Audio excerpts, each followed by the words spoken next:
Hello students, topic of our video is awareness creation regarding ban on sharp manja in NCT of Delhi. This video is from Eco Club of SKV Sector 1 Pocket 7 Dwarka. बच्चों, शाम के समय जब भी हम आसमान में देखते हैं बहुत सारी सुंदर सुंदर रंग बिरंगी पतंगे उड़ती हुई नज़र आती हैं, जिन्हें देखकर हमें बहुत अच्छा लगता है। परंतु पतंग उड़ाने से संबंधित कुछ ऐसी बातें भी हैं जिनका हमें पता होना चाहिए और हमें जिनका हमेशा ध्यान रखना चाहिए। आइए जानते हैं क्या है वो बातें। आप इस फोटो को देख पा रहे होंगे। इस फोटो में कुछ पक्षी लिखते हैं आई हेट काइट्स। आखिर पक्षियों को काइट से इतनी नफरत क्यों है, जानते हैं। बेटा, बहुत से पक्षी ऐसे होते हैं जो पतंग के मांझे में फंसकर अपनी जान गंवा देते हैं या उन्हें बहुत गहरी चोट आती है। कौन सा मांझा? वह मांझा जो चाइनीज़ मांझा होता है या जिस पर कांच लगा होता है या किसी मेटालिक कंपोनेंट की परत चढ़ी होती है। इसलिए पतंग उड़ाते समय हमें ध्यान रखना चाहिए कि जो हमारा मांझा है वो कॉटन थ्रेड का ही बना हुआ हो, ना कि किसी चाइनीज़ मांझे का। अब इस फोटो को देख पा रहे होंगे। आप देख रहे होंगे इस लड़के की गर्दन पर एक पट्टी बंधी हुई है। हम हर साल ऐसी बहुत सारी खबरें अखबार में पढ़ते हैं कि कुछ लोग जा रहे थे लेकिन मांझे में फंसकर उनको गर्दन पे गहरी चोट आई। जब फ्लाईओवर के ऊपर से पतंग उड़ रही होती है तो उसका मांझा दूर से दिखाई नहीं देता, जिससे लोग उसमें फंस जाते हैं और उनकी गर्दन पर चोट आती है और कई लोगों को जान भी गंवानी पड़ती है। एक छोटी सी खेल के कारण किसी की जान गंवानी पड़े, ये तो कोई अच्छी बात नहीं हुई।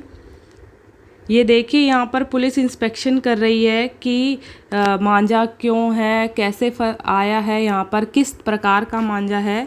इसलिए अब आप देख सकते हैं एक और पहलू है। इसमें क्या होता है कि जो पतंग का मांझा है वो बिजली की तारों में फंस जाता है। बच्चे उसे निकालने की कोशिश करते हैं। इससे बच्चों एक तो पावर कट भी हो सकता है, शॉर्ट सर्किट हो सकते हैं और बच्चों को भी इससे काफ़ी नुकसान हो सकता है। उस एरिया की बिजली जा सकती है। इसलिए जहाँ पर भी बिजली के पोल हों, हमें वहाँ पर पतंग नहीं उड़ानी चाहिए। इस स्लाइड में कुछ बातें बताई गई हैं। देखिए क्या लिखा है। Never use wire, metallic thread और wire reinforced strings you could be. कहता है कि जब भी वायर से या कोई भी मेटल का धागा है, इस तरह की चीज़ से हमें मांझा नहीं बनाना चाहिए। उससे हमें करंट लगने का डर रहता है। पावर की लाइंस जहाँ पर भी हैं या जहाँ पर ट्रैफिक है वहाँ से हमें दूर होकर ही पतंग उड़ानी चाहिए। किसी खुली जगह पर ही पतंग उड़ानी चाहिए। और अगर हमारी पतंग किसी बिजली की तार में फंस जाती है तो हमें उसे निकालने की कोशिश नहीं करनी चाहिए। यहाँ पर कुछ नंबर्स दिए हुए हैं जहाँ पर यदि हमें लगता है कि पतंग का मांझा बिक रहा है, इस तरह का कोई मांझा जो कि बैन है, जो बैन मांझा है, दिल्ली के अंदर कंप्लीट बैन है सेल, प्रोडक्शन, स्टोरेज, सप्लाई या इंपोर्ट। इस तरह का जो भी मांझा है जो नायलॉन से बना हुआ हो या वो चाइनीज़ मांझा हो या जिस पर कांच की परत चढ़ी हुई हो, इस तरह का अगर कोई भी मांझा बेचता है, ख़रीदता है या उसकी प्रोडक्शन करता है, उस पर कंप्लीट बैन है और इसके लिए 5 साल की सज़ा और 1 लाख रुपए का फ़ाइन भी है।